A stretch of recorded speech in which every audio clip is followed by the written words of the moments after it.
I'm going to start with the lower E string, although this is the same process for all the strings. I've already threaded it through the bridge, put it over the saddle, and now I've brought it up to the nut here. It fits through the slot on the nut, and then it's going to go into this tuning peg. So obviously, depending on the guitar you've got, depending how your tuning pegs are laid out. This one, Les Paul style, 3 on the top, 3 on the bottom. What you need to do, no matter what type of guitar you have and what type of headstock it is, you want to cut the string so that it's not too long, otherwise you're just going to have too much going round and round the tuning peg, which isn't really good for the tuning peg. It's a bit of a waste of time for you for tuning. Basically what you're going to aim for is to have the string extended beyond the tuning peg it's going into, roughly 1.5 spaces between the tuning pegs. So for example, here it's really easy to measure because it's the first one. I'm going to cut it halfway between this and this tuning peg here. So that will give it a 1.5 spaces length extra on the string. If I was here, if I was putting it into this tuning peg, if it was the D string, then I would go roughly about here to cut it. You could probably get away with just 1 space longer, but I like to do a 1.5 spaces. So here we go, I'm going to cut the string. Now I'm going to turn the tuning peg so that the hole in the tuning peg is in line with the direction the string is going to go in. Just like this, it goes straight through. Now we're looking at an angle more or less from the body of the guitar up to the neck. I'm going to pull the string back towards the bridge, so only a little bit is going through the actual hole on the tuning peg. And then I'm going to start turning the tuning peg. Now I'm using a string winder to help me here. I'm going to make sure there's not too much going through, I don't want it too long. Now here it is, it's come round, so the bit that's pointing through the tuning peg is pointing back at the guitar. And what I'm going to try and do, whilst pulling the string back towards the bridge so it's tight, so I'm using my finger here to push down, and I want my string to go under that bit that's going through the tuning peg. So the bit that goes through the tuning peg winds round over the string that's coming back to the body. I'm still pulling up on the string now to give it a bit more tightness.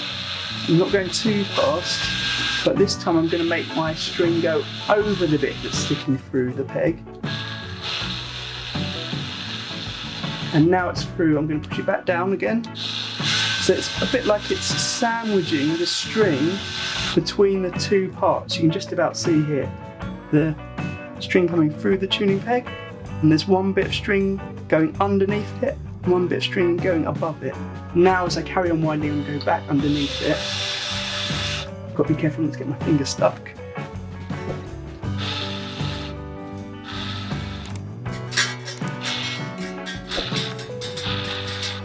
In fact, this one doesn't need to go far enough to go underneath it again. And that will help stop the string slide. Now, one thing to think about when you're turning the tuning pegs is which direction to turn them in to attach the strings. We want to think about it in relation to how the strings come over the nut, across the headstock, and so that they don't interfere with each other. So here, for the tuning pegs on the top of the guitar headstock, I've turned them away from the body to tighten the strings. That's meant the strings come over the nut into the shaft of the tuning peg, and when it's been turned away, it's caused the string to loop around the tuning peg this way. So the string is on the bottom side of the tuning peg as it tightens. If I turned it the other way, it would have gone along the top side of the tuning peg. Now, first of all, that would have looked uglier here, but if you can imagine it going on the top side of this tuning peg, it would have actually caught onto this tuning peg first. So they need to turn away to make sure they go along the bottom. Basically, when you've got your tuning pegs on the top of a guitar, probably you're going to be wanting to turn them away from the body to tighten it. So if you've got all your 6 in line on the top of your headstock, Fender style, then you'll be wanting to turn it away. When we go to the bottom strings, it's a bit different here. If I give you an example, I'm using the offcut of the E string just to make it easier to see. If I were to slot it through the hole here, if I'm to turn the string away from the guitar, let's keep it in position on that, you'll see that it starts to go around the bottom of the tuning peg. which will mean it's pulling away like this, which I think will look ugly. On some guitars it might actually go over that offcut there. It means you'll get caught. But if you imagine that now on this string, the middle one,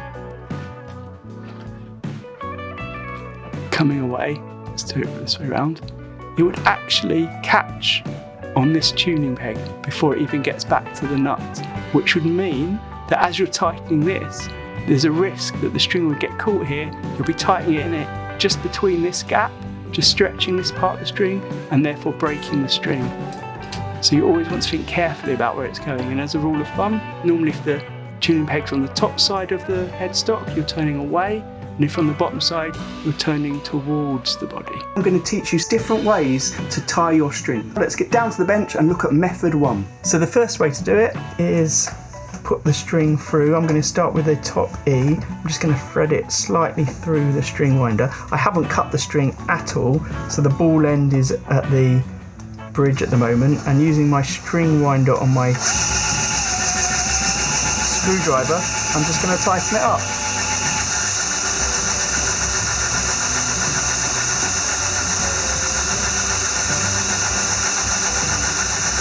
And I'll actually speed this video up.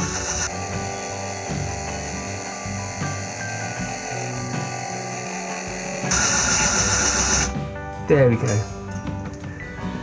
Now that's the wrong way to do it, not least because it took so long, but also because there's so many wraps around the tuning peg and you don't need that many wraps. That many wraps means there's much more chance of slippage there, and what you want on a correctly tied string is as little chance for slipping anywhere, in fact no slipping, and that will help keep it in tune. Now this was the top E, so the string's really thin, so it could go around quite a few times, but if you imagine that with something like the low E, how bulky and built up that would be. It would look ugly, it wouldn't be strong, total waste of time. And now before I tighten it, I'm going to make sure it's through the nut. Now this has got a locking nut on it. A normal nut would just have one slot. This has got two because it's going to have the bar that goes in here and holds it in place. So it's going over the nut, through here, ready to turn. So then I pull it back, so there's just a small amount showing through the end of the peg, through the hole. And then with this finger, my other hand, I'm going to hold it down so that it's at the place where the nut's going to be. And this time I'll start by hand and then I'll carry on with my string winder on my screwdriver. So remember, at the bottom ones here, we want to turn it towards the body.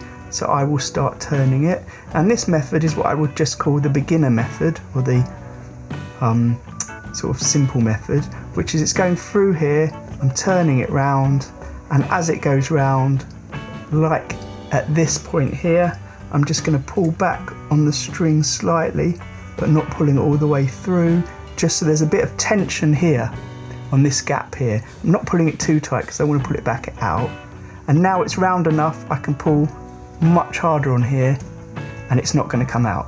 So what I'm doing now with my hand that's not turning the tuning peg is I'm pulling the string, but at the same time I'm just resting it on the nut, and then I'm going to turn it. Now even with 1.5 machine head pegs extra of string, it's a good few turns. So let's just switch to my string winder on my screwdriver.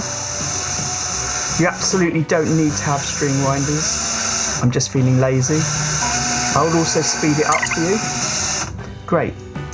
And from above we can see that at this angle, because the string's coming over the nut and around the top of the tuning peg, it's not going to interfere with the tuning peg behind. Whereas if it went round the bottom, it would catch on here. Right, so here we're doing the G string for the third way to do it. Exactly the same as before. I'm going to thread it through the pole. I'm going to measure about 1.5 gaps between the tuning pegs as where I cut the string. I'm going to pull it back. This is the method I used for years when I first started tuning my own guitars, and it's similar to what we just did, where we put it through and just wrap it round, but this time we're going to try and lock the string in place to stop it slipping. So you can see here it's going through the hole on the tuning peg, and again I'm going to push the string down onto the nut of the guitar, and I'm just going to start turning it. So I'm turning it towards the guitar for the bottom tuners. If this was at the top, I will be turning it away from the guitar, as we've already discussed. I've got a bit sticking through, which you can see there. Great. Now, as it turns and it's pointing back towards the guitar, I'm going to lift the string up a bit, pull it round, and so it goes over the top. So you can see it's over the top of that little bit that's pointing back, and then I'm going to carry on turning. So now it's holding that bit of string that was through the bar downwards. And once we get all the way round again, so back to this point, I can start pulling the string. I'm always applying tension on it as I'm pulling it back away. I'm going to put it back to the nut, making sure it's not got caught on the tuning peg here, and I'm holding it down at the nut, and now it's going to wrap around the tuning peg. And my aim here is to keep this bit going underneath again. So I'm going to lift it up, let it go underneath, and then pull down. And now I'm just going to hold the string down here. Oops. Hold the string down here, and that will just keep it in place as it turns. So you can see as it's coming round that what I'm doing is I just keep pushing the string down.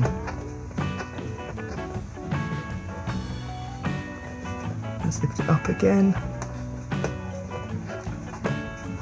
So let that bit pass under, and then push down again.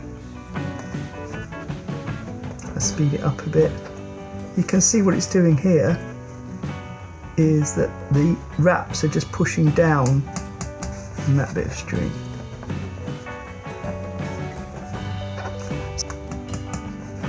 So that's now held quite tightly in place. There'll be no slipping on there.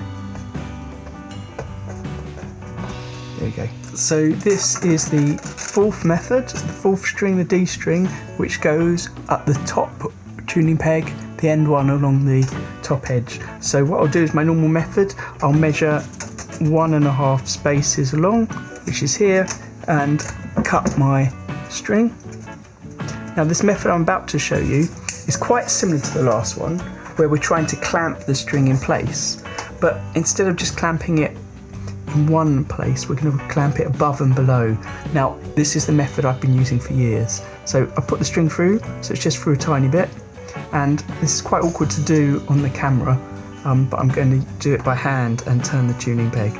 So this time, because it's on the top, I'm turning the tuning peg away from the guitar body. And I'll speed bits up so you don't have to watch it all. Let's see if we can do it long-handed. Here we go.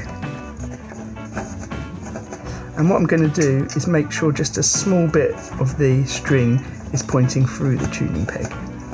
Here you can see it's going through it. And what I'm going to do the first time round is, as it comes, so the string is pointing back towards the body, I'm going to pull the rest of the string taut. I'm going to hold it in place at the nut, and I'm going to let the string go under the first bit that went through the body, like this. So you can see it's going under, and just as it goes past the string, I'm going to pull up on it a bit, so it's pulling up, as you can see, so it's touching the string. As I said, this is a method I've been using for quite a few years now. I think it's my favourite method. And I keep turning until that original bit of the string is pointing back towards the body. And when it's pointing back towards the body, this time I let it go under the string that I'm holding tight, just like that. And once it's gone under, I then pull down on the string like this.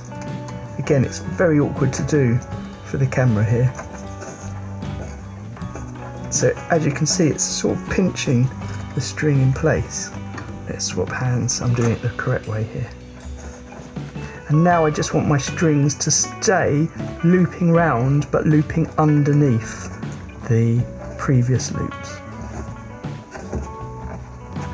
And what you can see as the string's coming back round now is that it's actually been pinched between the first and the second loop there.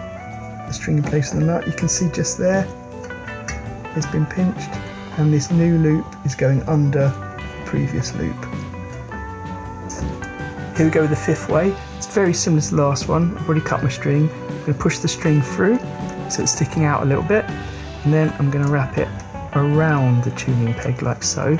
So it's going over the top of the string. And then I'm just going to turn the machine head again, turning it away from the body because it's along the top. And essentially it's doing the same as the last method. So the first wrap that I did by hand is going above the string, and all the rest are going to go below the string to pinch it in place. I'm not really sure why I don't do this all the time, because it's more or less exactly the same as the last method, except it's a bit faster. Just hold it in place in the nut and finish turning.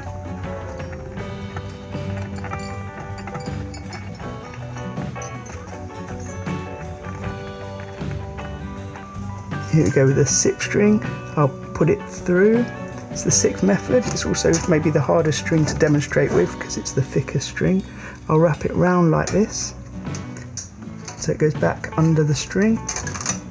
Pull it up and hook it over. So it makes a hook basically there, which means that now the string's on the nut. As it turns around, it's going to pull against the bit that's been knotted. It's basically like a hook or a knot there, and it holds it in place. Okay, I know what you're thinking. There isn't really 6 methods because the first method was how not to do it. So what I'm going to do is go back to the first string, which I've unwound, and pull it through. So it's a bit twisted because I've unwound it. Pull it through, I'm going to simply wrap it round. This is what I might call the knot method. Wrap it round twice, push it back through the hole, pull it tight. So I'm just sort of knotting it there. It's quite hard to hold because of the camera and because of the fact it's a bit bent already. And then turn the post.